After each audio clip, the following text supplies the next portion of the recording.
Welcome to Fundraising Events. During each episode, we will chat with an influencer in the event industry who has been instrumental in helping nonprofits raise more funds. Our goal is to share helpful tips and tricks and stories that will empower you to raise more with your fundraising events. This episode is brought to you by GiveSignup, RunSignup, your fundraising event technology experts. Next time you have a fundraising event, try GiveSignup, RunSignup. Whether it's a run, walk, ride, golf tournament, gala, or fundraising campaign, raise more, save time easily with the GiveSignup, RunSignup purpose-built supporter engagement platform. Get started for free today at givesignup.org. I'm Brian Jenkins, your host. This is episode number 4, and I'm joined by Julie. Welcome to Fundraising Events, Julie. For having me. I'm glad to be here with you. Yeah, so really excited to talk to you. I think you've got something interesting to share. I'm going to save that for later.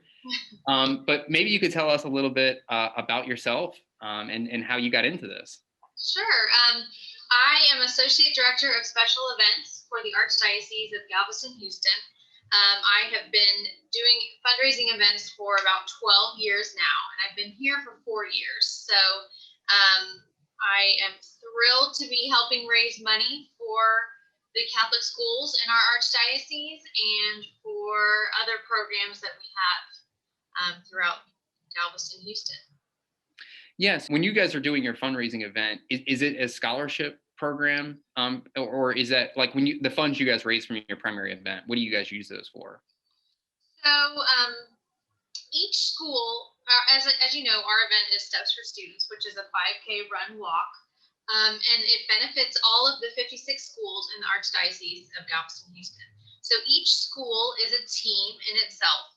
And each school is raising money for their own unique needs on their campus. So it varies by school. Each school has a different playground or tuition assistance, or they get to decide how they use the money. We, as the Archdiocese, raise money to cover the cost of the race, obviously through sponsorships and things like that. A in-person race is much more expensive than a virtual race, so our expenses vary, but anything that we raise above the cost of the race goes into tuition assistance to help kids who can't afford Catholic schools. So then they would apply for grants for those funds. Great. So you mentioned the fundraising event. So Steps for Students, how long has the event been going? So this year was our 16th year. Like I said, I've been doing this 4 years. So many years before me, it was our 16th year. And it has grown. This year, obviously, we were a little bit lower because we had to kind of pivot to a virtual event. But typically, we have around 10,000 people sign up, and we gather in downtown Houston to do our run walk. So it started with kind of a grassroots group of people who just wanted to help raise money for our Catholic schools, and it has grown with a much larger following over the years. So you mentioned kind of what I wanted to get into a little bit earlier, the schools as teams. So is that something that you've done previously, or is that unique to last year? No, we've always done it that way. We've always done it that way. And it really helps with our promotion of the event. The schools, I create resources for the schools, and then the schools are able to take those and turn to their school communities to recruit participants, raise funds. So we've always done it that way, that each of the schools are their own team. And some schools really take it and run with it, and they raise, $50,000, $60,000, sometimes $100,000. And some schools are on a much lesser scale. So it does vary with 56 schools, but there's participation on some level from all of the schools. So it does not drill down to like the individual teacher or classroom? No. We set up the teams for each school, and we have had over the years some like early childhood centers that are affiliated with schools ask if they could make their own team, and other things like that. We haven't been approached to make additional teams, but we decided that we would limit it to each school being a team, and then all of the money funnels into that school team. Yeah, with 56 schools, that's already quite a bit of segmentation. I have worked with like individual schools that then will do it by grade or by class, just the classroom, depending on. But again, they're getting to 56 or something like that. Then, um, Right. and so you guys would end up with like 1,000 teams or something. Yeah, yeah. And we do encourage all of the schools to create incentives, and they do a very good job in that. And at that point, they do break it down to like the classroom that has the most participants, the teacher that raises the most money gets a jeans day, things like that. They do all of the schools create incentives on those levels. So, but we limited it at our level. I don't think I could coordinate more than 56 teams. Yeah. So do you so within our platform, we generate like a unique URL for each team. So you kind of consistently saying like, hey, here's your link for your team, and hey, here's your link for your team to try to get people onto the correct team. No, in general, each team has a captain. Okay. Sometimes it's the principal, sometimes it's a parent volunteer or a teacher.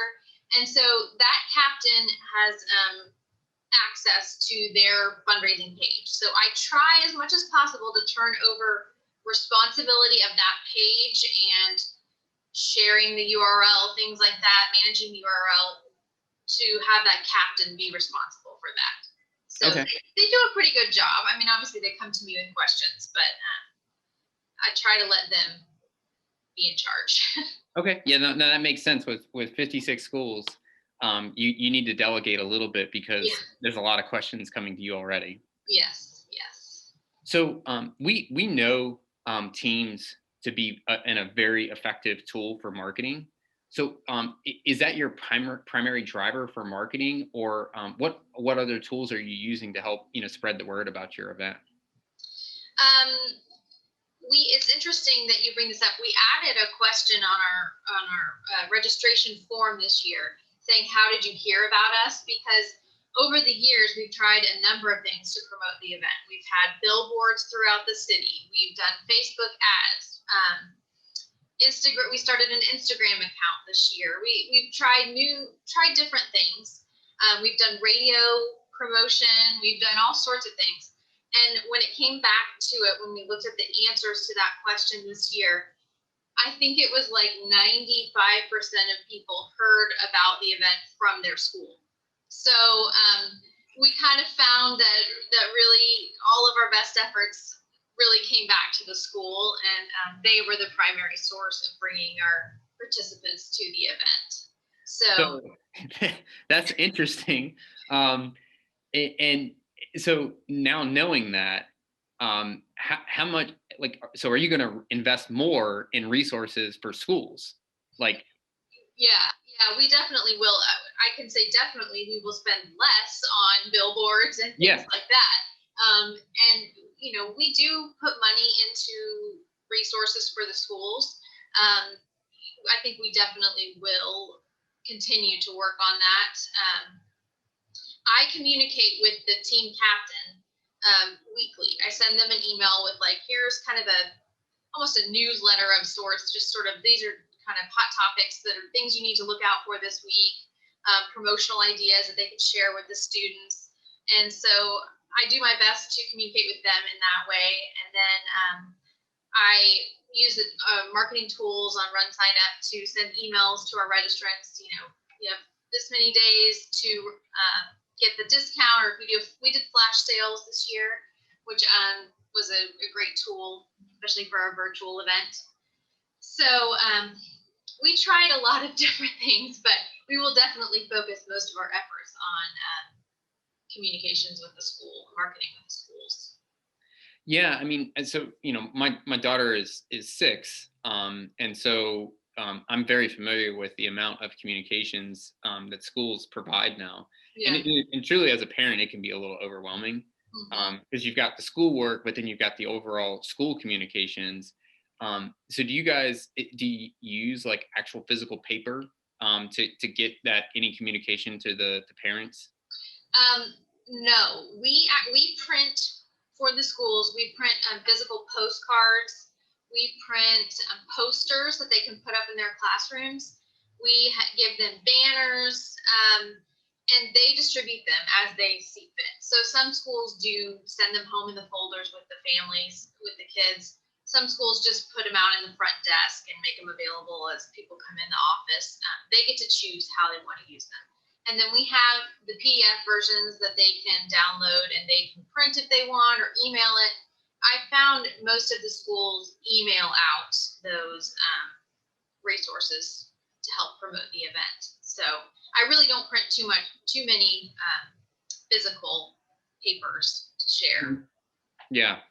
Yeah, because that's one of the things that I'm, as a parent, I'm trying to figure out. Like, we get emails from the school and the classroom and things like that. Is like, it definitely is hard to keep up with all those things. And so just thinking about different ways you might be able to activate within those schools. Right, right. I mean, I have a 6-year-old too, and I get overwhelmed with all of the emails that I get from her school. So I know that our schools try their best to be very mindful of how frequently they communicate with the parents.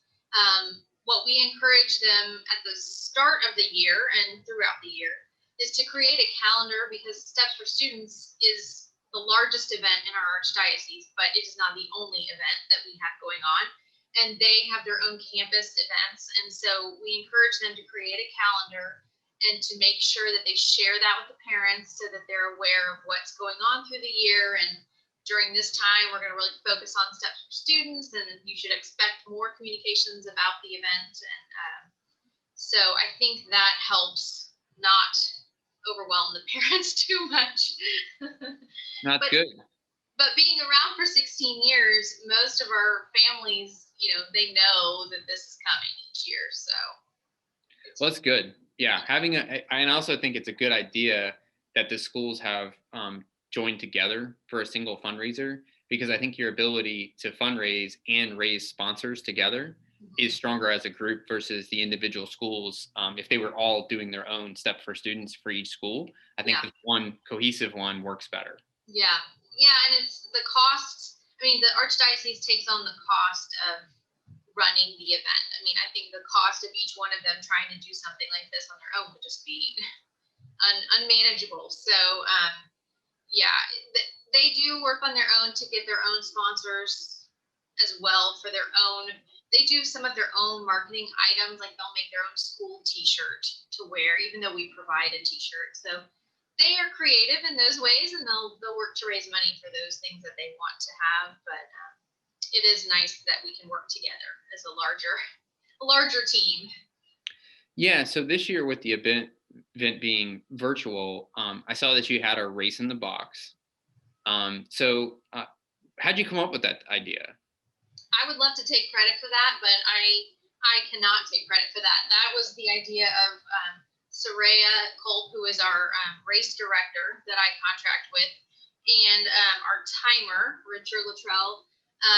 They suggested, that we provide the school's items to really help with the spirit of doing an event on their campus. So we weren't able to gather downtown, the city of Houston. Like most cities, we're not issuing permits for events of our size. So we decided that it would make more sense to work with the schools at the local level to put on some kind of smaller Steps themed event on their campus. So some of them did a walkathon, some of them did a color run, some of them just gathered everybody on a Saturday and they walked through the neighborhood around their school.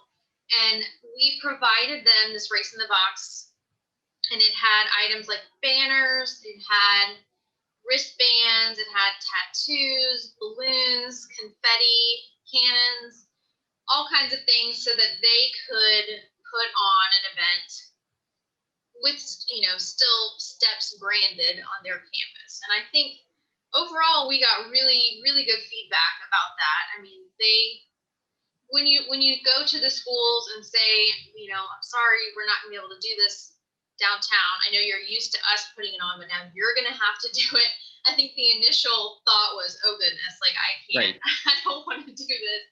And so we were hoping to take away some of that anxiety and maybe fear about having to put it on themselves. And so we got really good feedback that they were glad to have those resources.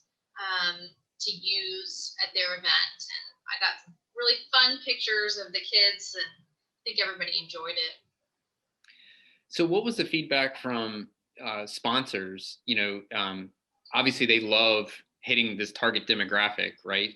And having this big event and the opportunity to brand themselves as the best realtor in the area or whatever, so because this family demographic is ideal for many marketers. It's like, hey, I want to hit this group of people, and I want them to think about us the next time they buy, blah blah blah blah. So how did your sponsors kind of what feedback did they give you on that? I think in general, they were all very understanding of the shift that we were forced to make this year. We did, we typically raise about $150,000 in sponsorships. This year it was closer to about 83,000. So we were lower, and we expected that to be the case, just as you said. I mean, people want their name in front of all of these people. We did brand some of those items, like the sunglasses we gave out. Reliant Energy is one of our sponsors. We put Reliant on those sunglasses. So we offered that to our sponsors.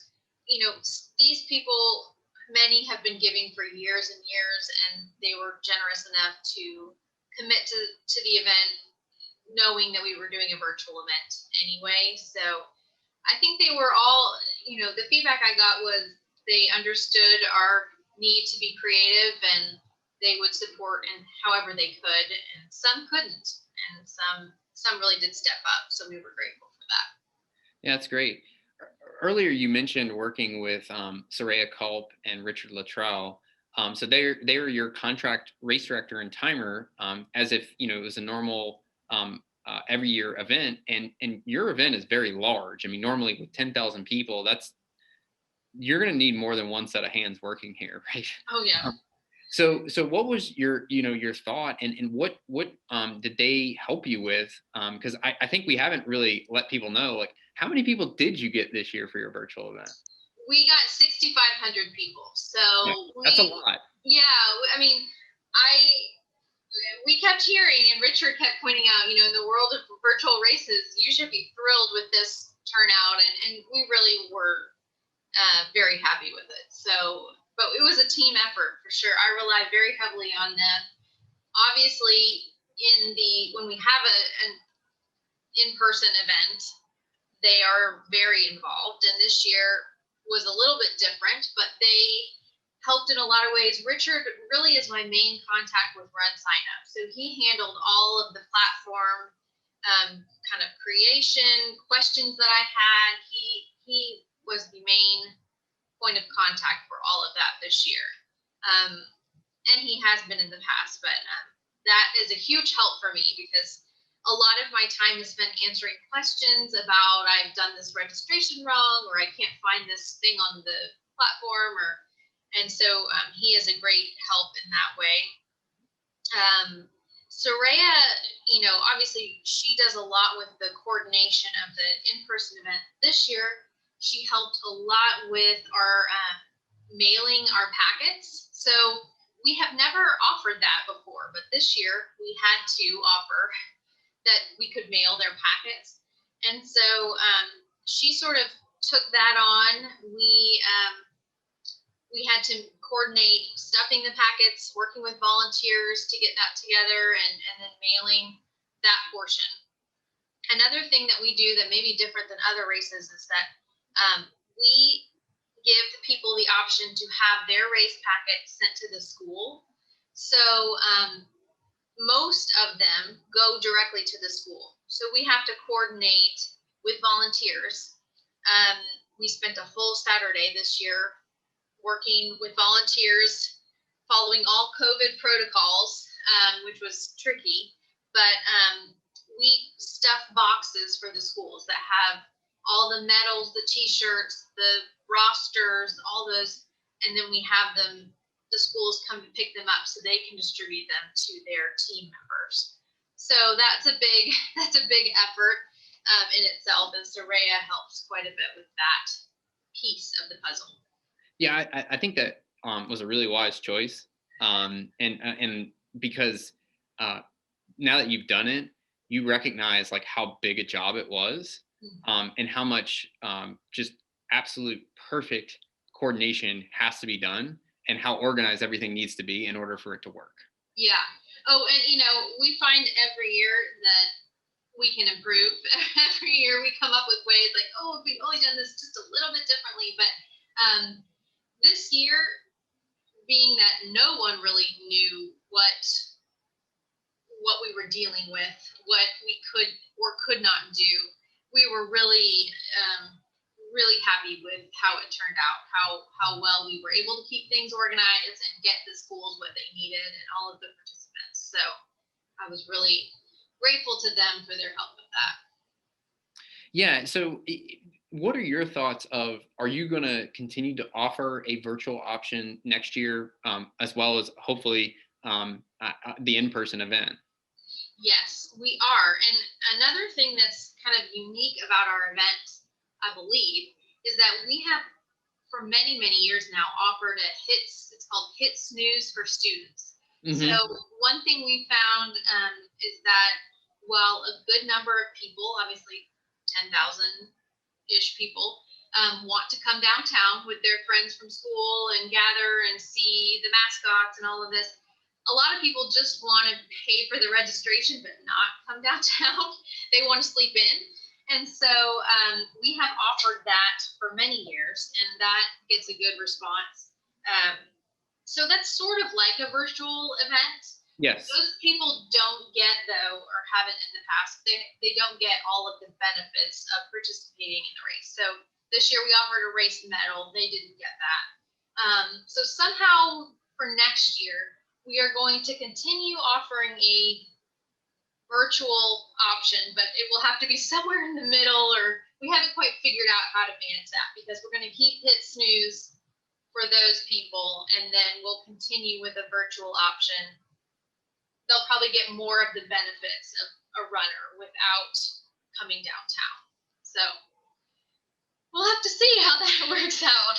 No, I mean, the fact that you already have done that, I think the virtual race formalizes and popularizes that Yeah. concept, because I've seen that before too. And now, like, within our platform, we're allowing people to submit results or upload photos. They can get virtual bibs. They can get finisher certificates. Like, there's a lot of things that you can then offer right inside of the platform as perks as part of doing the event. So I'm glad to hear that you're already doing that and you think that it's going to continue, because that's kind of how we see it too. Is that the other thing too is, if you move away, but you still love the cause. So if I move to Dallas or something like that, and I still want to participate, I have the capability to do that. Right. I tried to focus on that this year as an opportunity for our schools to reach out to alumni to participate who may have moved away. And I think that's an area that we're going to continue to really focus on next year, or even family members, grandparents, or aunts or uncles that live in different cities. I think that's where we see our race growing now. When you talk about marketing, we will still focus on our schools as our primary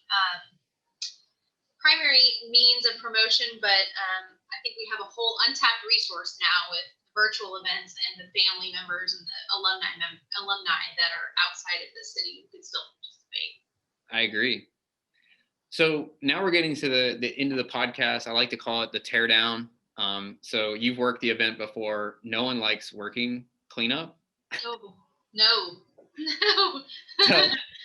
So that's why I like calling it the teardown. Yeah. So this is one of my favorite questions. No one has an answer to it, and then they all of a sudden have a great answer to it. Okay. What is the best piece of advice you've ever received in regards to events? And it can be really simple, or it could be profound. I would say it is find a good team of people to work with, and delegate to them, and communicate well with them. I am very lucky in that I have not only Saray and Richard who work with me, but I have a committee of about 20 volunteers who help me. We meet monthly to work on this event. And I'm so lucky to have their guidance and their help with planning the event. And they take on different roles, from marketing to